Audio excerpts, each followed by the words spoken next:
Yes, good afternoon students. तो बेटा, आज हम लोग ने नेक्स्ट टॉपिक स्टार्ट करते हैं, फ्लेम।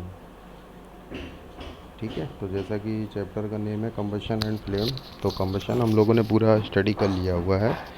ठीक है, अब कंबशन के बाद नेक्स्ट टॉपिक आपका जो लास्ट टॉपिक है वो है फ्लेम, तब उसको हम लोग स्टडी करेंगे। तो जैसा कि लास्ट टॉपिक हम लोगों ने डिस्कस किया था प्रीवियस डे में, एक्सप्लोज़न। तो मैंने आपको बोला था कि लार्ज अमाउंट में किसी भी गैस का फॉर्म्ड होना और हीट एंड लाइट के फॉर्म में, ठीक है, वही कहलाता है आपका एक्सप्लोज़न। और एग्जांपल भी मैंने आपको बताया था, लाइक क्रैकर्स वगैरह, जिनसे हीट भी रिलीज़ होती है, लाइट भी होती है और साउंड भी होता है। तो इस तरह से जैसे कि ये हीट लाइट साउंड रिलीज़ होता है, ठीक है, सडनली लार्ज अमाउंट में, इसी को हम लोग बोलते हैं एक्सप्लोज़न। ठीक, तो हम लोग बेटा स्टार्ट करते हैं नेक्स्ट टॉपिक, फ्लेम। तो फ्लेम क्या है? तो कंबशन का मतलब हो गया किसी चीज़ का बर्न होना। ठीक है, ये तो हम लोग को समझ में आ गया था। फ्लेम का क्या रिलेशन है उससे? तो देखो बेटा, कोई भी किसी भी मटेरियल में कंबशन हो रहा है तो उसकी कुछ ना कुछ फ्लेम होगी। फ्लेम का मतलब लौ जिसे बोलते हैं। आपने देखा होगा, कैंडल जलाते हो तो येलो कलर की फ्लेम नज़र आती है। हैं, एलपीजी आप बंद करते हो तो ब्लू कलर की फ्लेम नज़र आती है, जैसा कि आपके फिगर 6.8 में दिया गया है। तो इन दोनों की देखो, फ्लेम दोनों में है, दोनों मटेरियल विथ फ्लेम के साथ बर्न कर रहे हैं, बट दोनों के फ्लेम में कलर चेंज है। तो बस यही चीज़ें हम लोगों को फ्लेम में पढ़नी है कि कौन से मटेरियल का फ्लेम किस कलर का होता है और वो क्यों होता है। ठीक है, तो जैसे कैंडल और एलपीजी में अगर कंपैरिजन किया तो कैंडल की जो फ्लेम है वो येलो है और गैस की जो एलपीजी है उसकी फ्लेम ब्लू है। ठीक है, इसके अलावा जैसे कोल है तो कोल में कोई फ्लेम ही नहीं होती है, वो विदाउट फ्लेम बर्न करता है ना। और वुड है, वुड की फ्लेम भी येलो होती है। ठीक है, येलो ऑरेंज, तो ऐसे बहुत सारी चीज़ जो है पढ़ने को मिलेंगे। ठीक है, तो बात करते हैं हम लोग, observe an LPG flame, can you tell the colour of the flame, what is this colour of the candle flame? तो जैसा कि हमने बताया है, येलो। ठीक है, recalls your experience of burning of magnesium ribbon in class 7th if you do not have experience of burning the remaining items।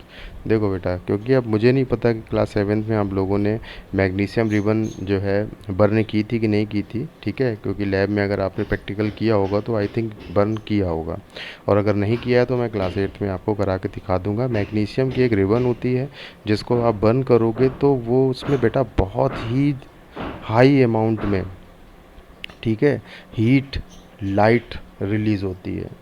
ठीक है, बहुत ही ज़्यादा हाई हो सकता है, आप कंटिन्यू उसको देखो तो आपको कुछ दिखना बंद हो जाए, एकदम अंधेरा छा जाए, इतनी ज़्यादा जो है लार्ज अमाउंट में, ट्रमेंडस अमाउंट में हीट और लाइट रिलीज़ होती है।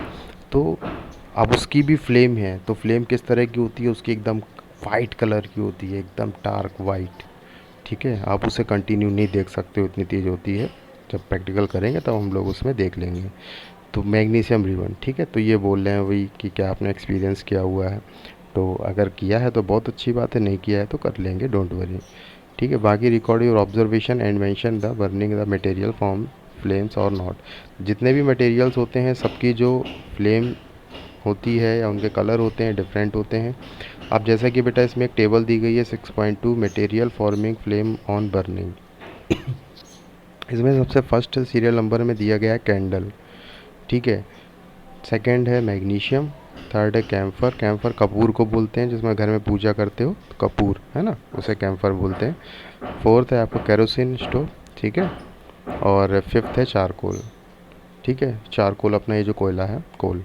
तो कैंडल को करते हैं तो कौन सा कलर होता है आपको पता है, ठीक है, येलो ऑरेंज होता है। मैग्नीशियम रिबन को करते हैं, कंट्रास्ट वाइट होता है। कैम्फर को करते हैं तो कैसा होता है, कुछ ब्लूस कलर में आपको दिखता होगा अगर पूजा पाठ करा है कभी आपने, उसको बंद किया है। कैरोसिन में भी ऐसा ही कलर नज़र आता है, क्योंकि कैरोसिन ऑयल में भी ब्लू कलर का ही, ठीक है, होता है, ब्लू रेड होता है। चारकोल में कोई फ्लेम नहीं होती है, तो जिसमें फ्लेम नहीं होगी, देखो एक ऑप्शन दिया गया है, डज नॉट फॉर्म फ्लेम, और जिसमें फ्लेम होती है उसमें आपको टिक कर देना है। जैसे कैंडल है, फ्लेम होती है तो टिक। मैग्नीशियम रिबन फ्लेम होती है, टिक। चारकोल में फ्लेम नहीं होती है, डज नॉट फॉर्म में टिक। ठीक, तो इस तरह से आप ये एक्सपीरियंस ये एक्सपीरियंस कर पाओगे कि कौन से मटेरियल में फ्लेम है और कौन विदाउट फ्लेम है। ठीक है बेटा, अब हम लोग नेक्स्ट में बात करते हैं स्ट्रक्चर ऑफ ए फ्लेम। तो फ्लेम अभी तक हम लोगों ने सिर्फ इतना पढ़ा कि फ्लेम होती क्या है, व्हाट इज़ फ्लेम, ठीक है। अब हम लोग बेटा बात करेंगे स्ट्रक्चर ऑफ ए फ्लेम में कि भाई कैसे स्ट्रक्चर होता है।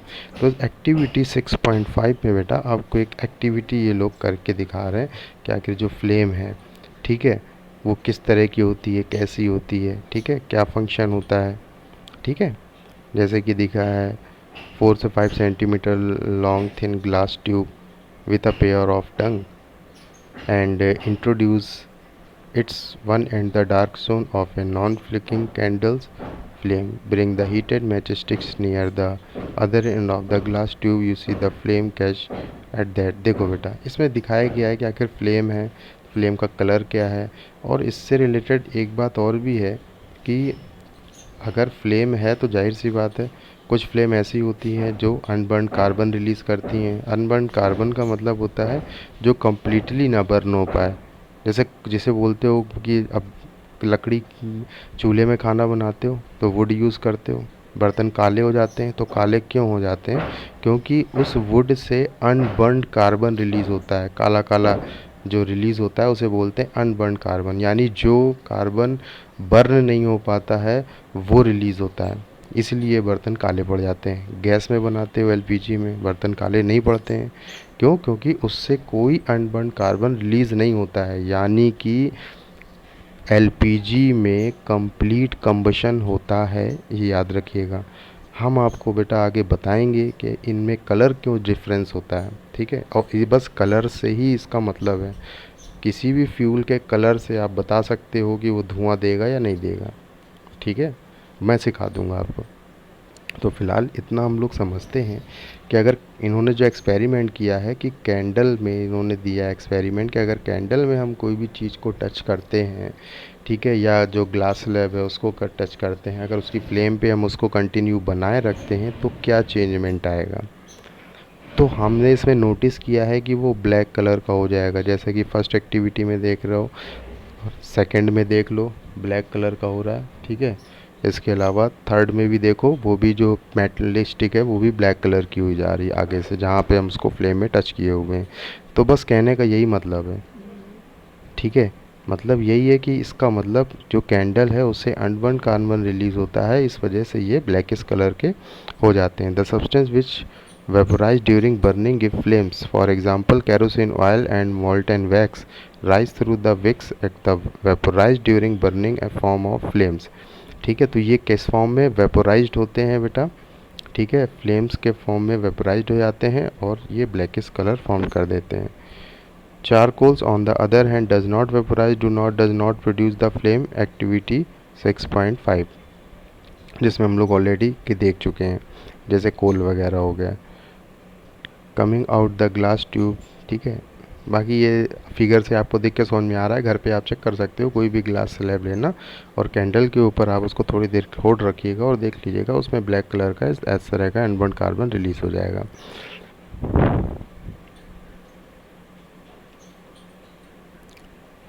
ठीक है, उसके बाद ये नेक्स्ट फिगर है, इसमें सर्कुलर ब्लैकिश रिंग, ये तो खैर वही वाला है। हाँ, ये है hold in thin copper wire just inside the non luminous zone of the flame. देखो बेटा, अब क्योंकि हम लोग कैंडल में अब ये luminous zone non luminous zone आप लोग नहीं समझ पा रहे हो, लेकिन हम लोग जब इसके फिगर को स्टडी करेंगे तब आपको ईजिली क्लियर हो जाएगा कि what is luminous zone and what is non luminous zone, ठीक है। तो देखो, दोनों फिगर में एक डिफरेंस है कि ऊपर वाले जिसमें ग्लास स्लैब हम रखे हुए हैं उसको जस्ट एकदम उसके ऊपर होल्ड किए हुए हैं, है ना, यानी जो भी उसकी पूरी फ्लेम है कम्प्लीटली फ्लेम में होल्ड किए हैं तो वो ब्लैकिश कलर फॉर्म कर दिया। अगर हम अब कोई भी कॉपर, इसमें तो मेटेलिक कोई भी आप ले सकते हो, इसमें इन्होंने कॉपर वायर लिया हुआ है।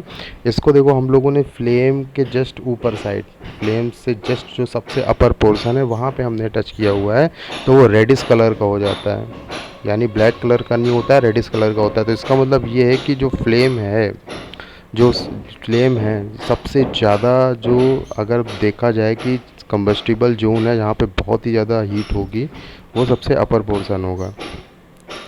जो सबसे लोवेस्ट पोर्शन होता है जहाँ से इसकी स्टार्टिंग होती है, जहाँ से बर्न करता है, वो पोर्शन बहुत ही ज़्यादा अनबर्न कार्बन रिलीज़ करने वाला होता है। वहाँ हीट भी कम होती है, इस वजह से आपकी जो ग्लास स्लैब थी वो ब्लैकिश कलर की हो जाती है। तो यही मतलब इन दोनों का है। तो फिलहाल ये समझने के लिए हम लोग समझते हैं इसके फिगर को। तो फिगर बेटा हम लोग डिस्कस करते हैं। तो देखो बेटा, ये कैंडल आपकी है और ये फिगर बहुत अच्छे से करना है सारे बच्चों को, ये बहुत पूछा भी जाता है और बहुत इम्पोर्टेंट भी है। अब इसके फिगर को देखिए ज़रा। इसमें जो सबसे हम इनर से बात करते हैं, इनर वाला जो होता है वो होता है इनर मोस्ट जोन। ठीक है, इनर मोस्ट जोन, जहाँ से ये स्टार्ट करता है जलना, इसे बोलते हैं इनर मोस्ट जोन। यहाँ पे हीट सबसे कम होती है। ठीक है, उसके बाद ये सबसे लीस्ट हॉट वाला होता है। इसके बाद आता है मिडिल जोन।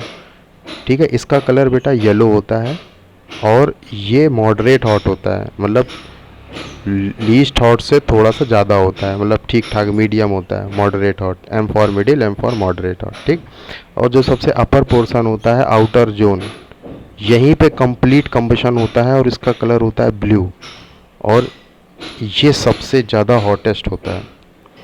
अब सोचोगे, देखो कलर मैंने बताया ना, अब बोला कि इसका कलर ब्लू है, तो ब्लू का मतलब ही होता है कंप्लीट कंबशन होना। ठीक है, ब्लू का मतलब होता है कंप्लीट कंबशन, और वो सबसे ज़्यादा हॉटेस्ट पार्ट होता है। और इसी वजह से कैंडल से अगर खाना बनाओगे या अगर एलपीजी से बनाओगे तो एलपीजी में जल्दी बनेगा। क्यों? क्योंकि उसमें पूरी की पूरी फ्लेम ब्लू होती है और वो सबसे हॉटेस्ट होती है। ठीक है, तो वो जो सबसे आउटर जोन होता है कम्प्लीटली कंबशन हो पाता है, इसलिए सबसे हॉटेस्ट पार्ट कहलाता है। और इस वजह से जो आपकी कॉपर वायर था वो रेडिश हो गया था, है ना, क्योंकि वो सबसे आउटर जोन में रखा हुआ था। तो फिगर समझ में आ गया। जो इनर जोन होता है वो सबसे लीस्ट हॉट होता है बेटा। ठीक है, और उससे बहुत सारा अनबर्न कार्बन रिलीज़ होता है। जो मिडिल जोन होता है उसमें भी कंबशन कम्प्लीटली नहीं हो पाता है और वो येलो कलर का होता है और वो मॉडरेट हॉट होता है। ये कलर और पता होना चाहिए आपको। फिर सबसे आउटर मोस्ट जोन होता है, ठीक है, उसमें कंबशन जो होता है कम्प्लीटली होता है, उसका कलर ब्लू होता है और ये सबसे हॉटेस्ट पार्ट होता है।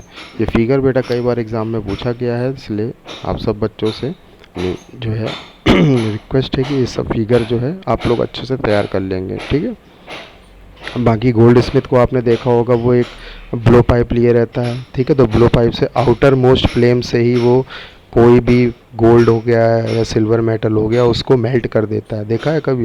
या जिनके यहाँ जो ज्वेलरी वगैरह का कुछ सामान होता है ना, ज्वेलरी का काम होता है जिन बच्चों के यहाँ, उन्होंने ज़रूर देखा होगा कि एक मेटेलिक पाइप होता है जिससे वो ब्लो करते हैं, उससे फ्लेम रिलीज़ होती है और उसके आउटर मोस्ट जोन से ही वो किसी भी गोल्ड को और सिल्वर को मेल्ट कर देते हैं। तो ये इसका रीज़न होता है। ठीक है, तो बाकी आज के लिए बेटा इतनी। कल से हम लोग what is a fuel next topic पर डिस्कस करेंगे। ठीक है, और धीरे धीरे इस टॉपिक को कंप्लीट करते हैं। और आई होप आप लोग बेटा तैयारी कर रहे हो, पढ़ाई करते चलो, कोई भी प्रॉब्लम हो तो मुझसे आस्क करो। ठीक है, okay, thank you, have a nice day.